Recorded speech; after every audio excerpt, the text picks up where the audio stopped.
إحساس غريب، لحظة بتحس إنك عشتها قبل كده بالظبط. ده هو الديجافو. اليقين المفاجئ ده إن الموقف ده بالذات حصل قبل كده. لو حسيت بيه فأنت مش لوحدك، تقريبا تلتين الناس جربوه. طيب إيه هو بالظبط؟ ومنين بيجي الوهم ده اللي بنحس بيه؟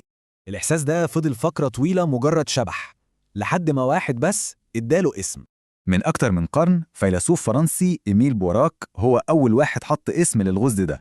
طبعا العلم حاول يفسر، وفي حوالي 3 نظريات أساسية للموضوع.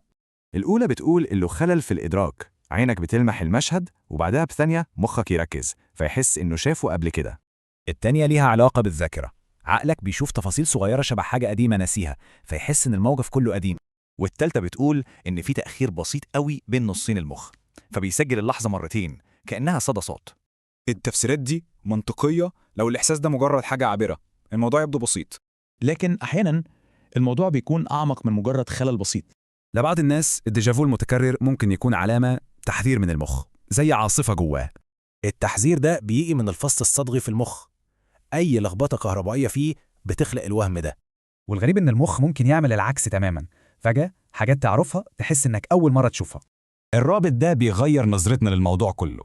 الموضوع ما بقاش مجرد خلل عشوائي. لا، ده بقى دليل زي شباك صغير بنبص منه على الطريقة اللي عقلنا بيبني بيها الواقع.